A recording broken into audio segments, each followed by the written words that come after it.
Um, Martin Luther King coined a term. He talked about the fierce urgency of now, and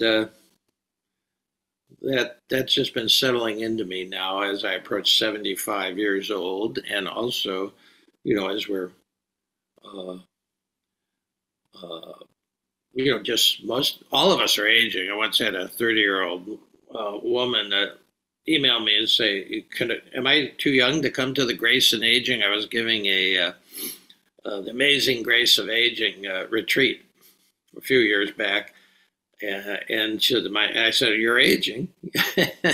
you know, I mean, the youngest of us here uh, could easily die before the oldest of us here. We just don't know. We're all aging. We're all aging, and aging. When you get into this in the range I'm in, you have real challenges in terms of knees and parts of the body, but we have medicine too. Most of us have access to that, and that's a great help. But it's still challenging, and it gets sort of urgent when you realize you're 75 and or 60 or retiring from work or whatever it is. So that's a challenge in itself.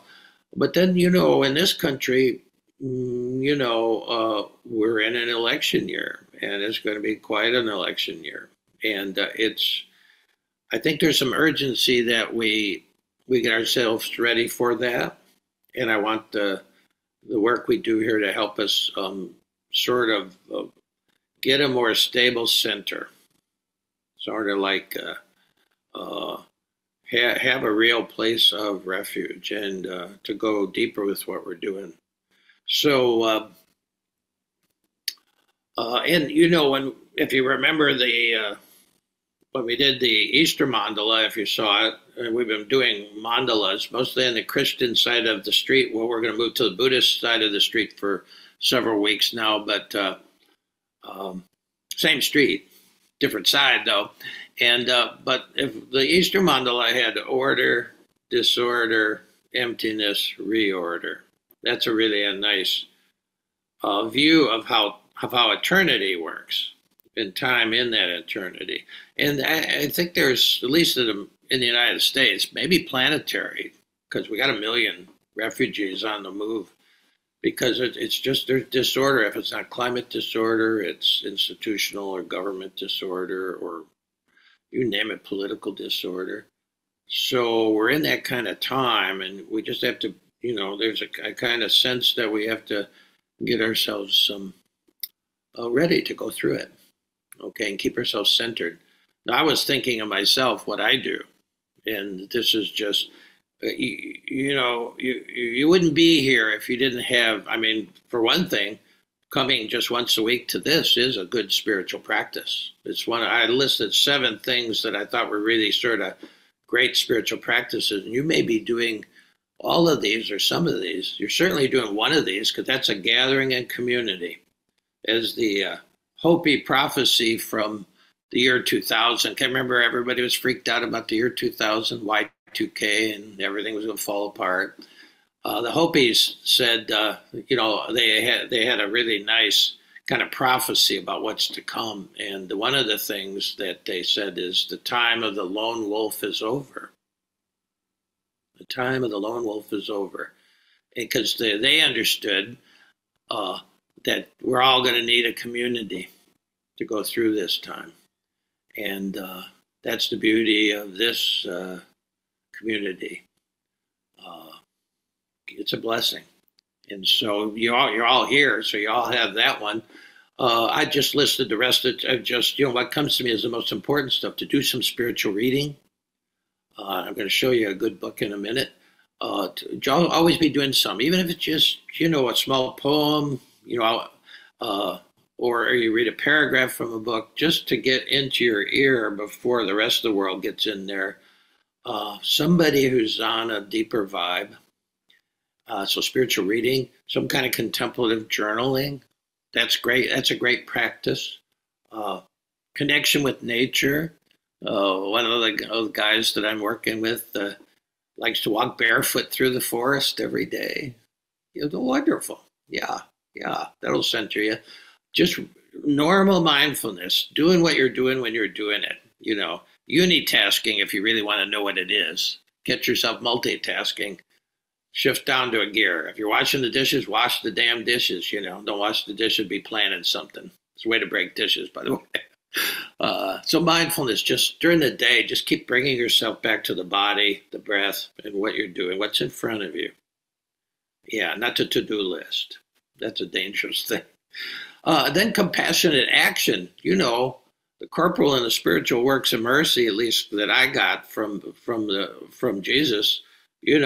Matthew 25. If you want to know what that is, read Matthew 25, that chapter, and he talks about people are hungry, you feed them. People have no place to live, you take them in. People are naked, or you clothe them. The spiritual works of mercy, and then there's also the corporal works of mercy, bodily, and then there's spiritual works of mercy. I've been doing one my whole life, teaching. Teaching. That's one of the spiritual works of mercy, sharing knowledge. And then, so that's 6. And, the more the better, These don't take a lot of time just to come back to your body and breath and then wash that dish. Yeah. Or, do what you're doing when you're doing it. Doesn't take time. Actually, it saves time. The last one is just a kind of real meditation practice. And you'll get one. You've got at least one a week when you show up here. But I want to really stress that when I'm going to be working with the Buddhist side of the road for the next several weeks, just because, if you want sushi, you don't go to an Italian restaurant. And these guys, had a 500-year jump. The Buddha he put it on the map. And so I really think we can use that side of the street to deepen everybody, myself included. Yeah, I'm signing up for September, like a 5-day retreat at Loretto, just out in the cabins, just by myself. I'm going to really deepen the practices, and then I'll go to the centering prayer, intensive in February. Just I'm doing once a year, and that's made a big difference. A real intensive. Try to always, if you can, make the intensive once a month here. That takes you a little deeper, and a lot of you make every one of those, and that's great. Okay, I want to suggest a book that's great for this time, and also I want to read a couple of paragraphs from it. It's called The Grace in Aging. If you don't have this book, you can actually get it for free on the Audible if you have the app, and you can easily get a used copy. The Grace in Aging by Kathleen Dowling Singh. She was a Buddhist practitioner, but she was just as importantly, talk about the compassionate action. She was a hospice nurse for 40 years. And so she was there at this, seeing people in all kinds of states of mind coming to graduation time, when they were going to graduate from this life to whatever was next.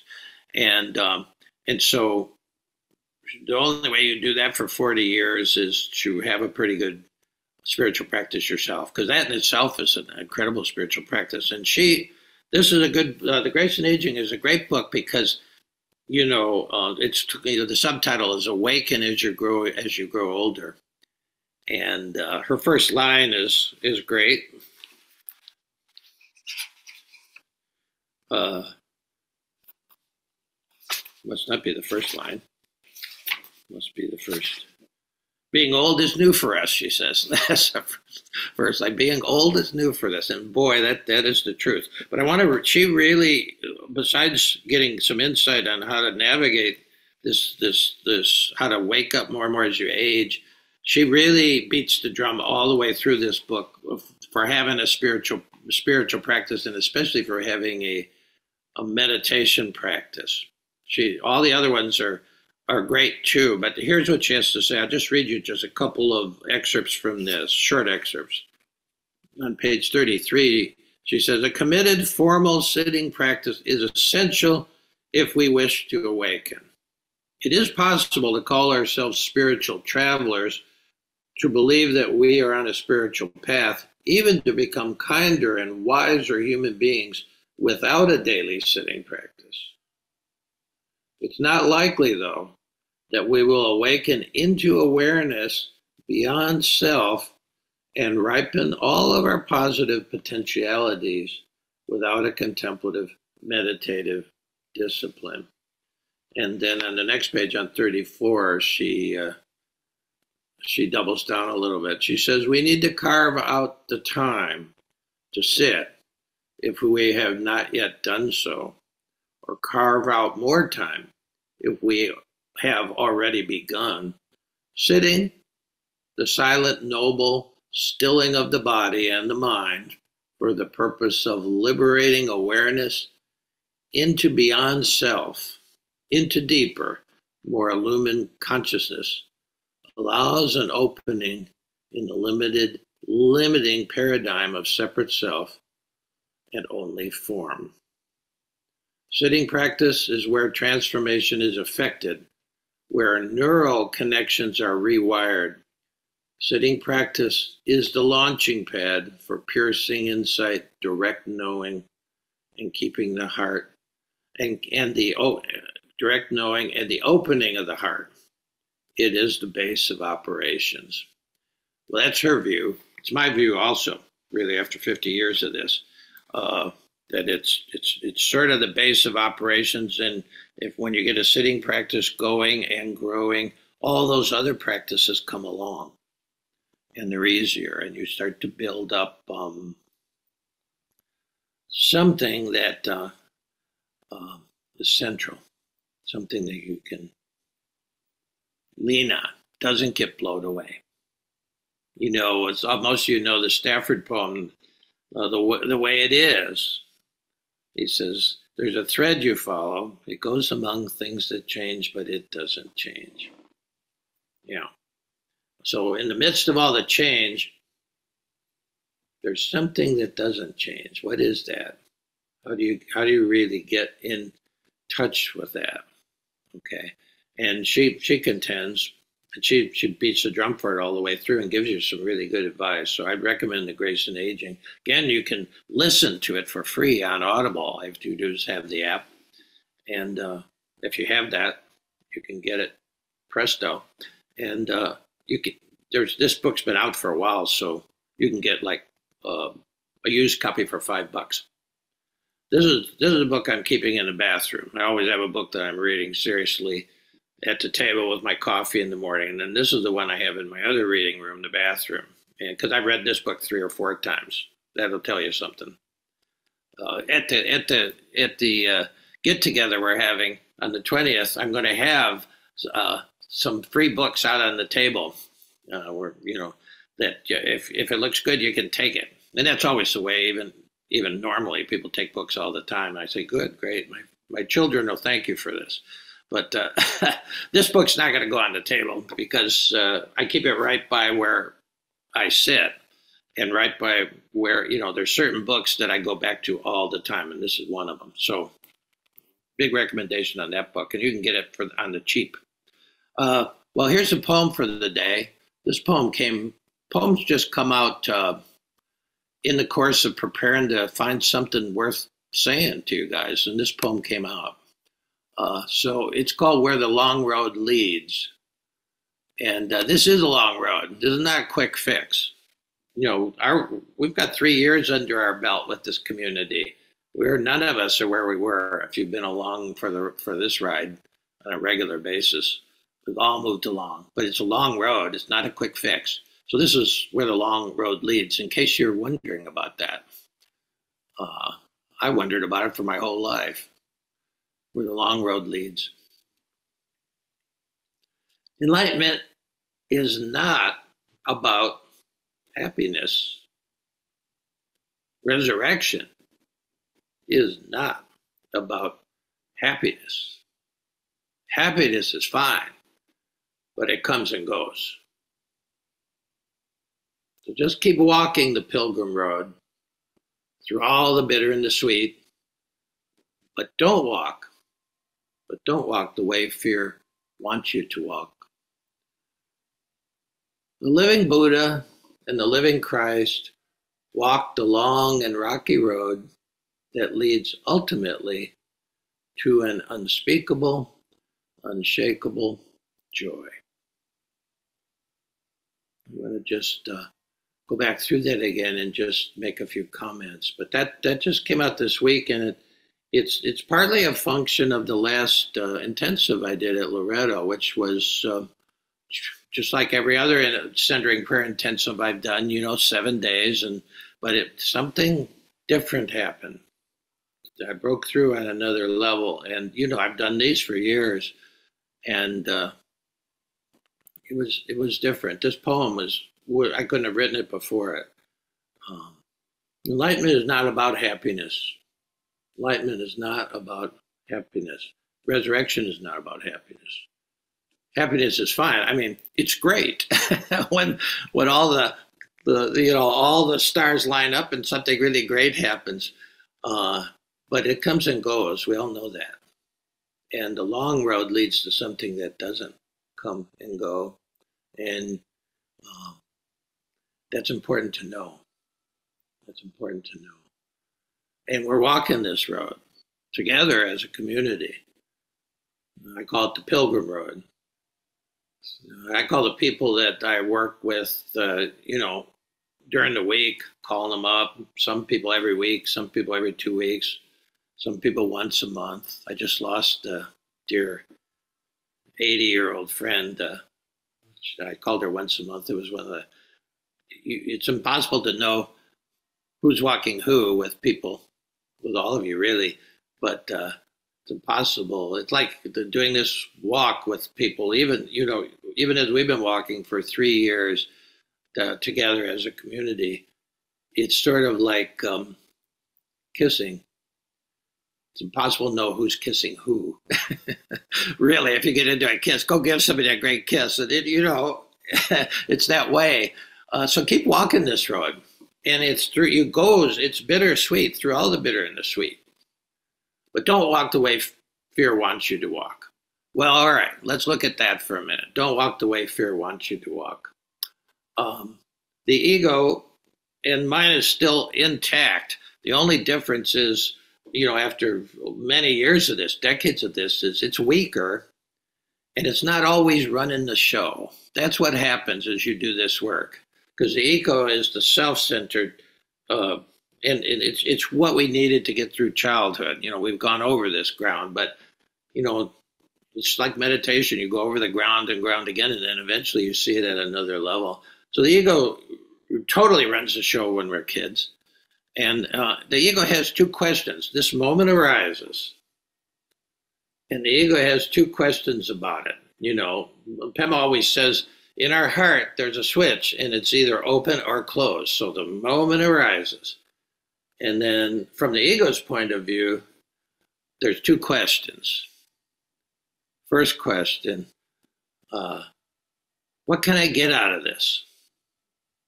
What can I get out of this?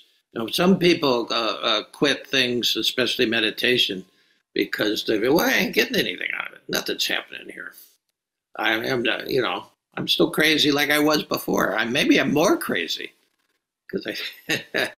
So get that, though. That's one of the key questions of the two questions the ego asks of every moment. What can I get out of this? But the other one's different, because that's like, what can I get out of this? Great question for the consumer mentality, for the merchant mind. What can I get out of this? Maybe I can have a nice fantasy when we sit. Maybe I'll have some insight. And when you don't get either of those things, you think, oh, shit, that was, what can I get out of it? But the ego's also answering this question. Will it hurt me? Just reflect on it a little minute in terms of that's the extent of the ego. And then both are motivated by fear. What can I get out of it? I don't got enough. And then, will this hurt me?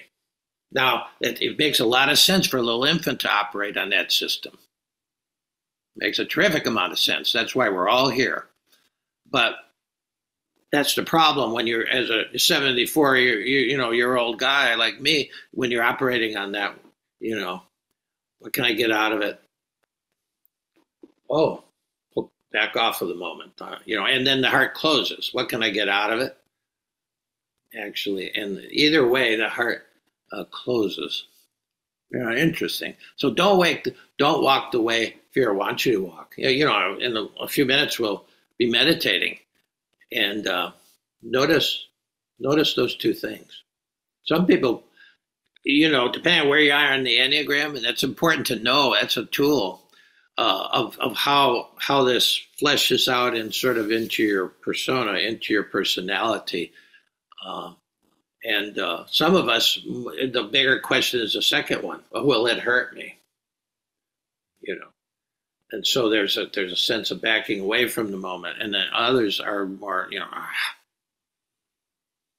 Once told me that his goal was to always be taking a bite out of the ass of life. It's a great, you know, I knew a lot of Italian guys growing up. Italians, my grandfather, my father, but this one guy used to come into the bar. I remember hearing this as a little kid and trying to figure out. I never forgot it. Yeah, man, you just got to take a bite out of the ass of life every day. Well, that's, you know, yeah, that's really fear. That's really fear. The ego runs on fear. Now, the heart, which leads to the soul, runs on something stronger. Yeah. So when I say the living Buddha and the living Christ, I'm talking about not I mean, Jesus, before the resurrection was Jesus. After the resurrection, he was Christ. Same way with the Buddha. He was Shakyamuni or whatever, and then had a name. And then after he crossed over, he was the Buddha, the living Buddha. Yeah, but the living Buddha and the living Christ are you and me. See, Thich Nhat Hanh has a great book called Living Buddha, Living Christ, and it's about, you know, two sides of the street. It's like two banks of the river. They're not opposite. Yeah, they're on the way. The living Buddha and the living Christ walked along a rocky road that leads ultimately to an unspeakable, unshakable joy. And it's ironic to me that at 74, well, I was 32 before I even had any concept of joy whatsoever. I mean, you're looking at the guy who didn't even go out on the playground till the fifth grade. I avoided it because I was working. I'm a workaholic recovering, hopefully, most days. But that's sort of what, you know. I've ended many retreats. I end our, you know, heart to heart sometimes really uplifted, happy.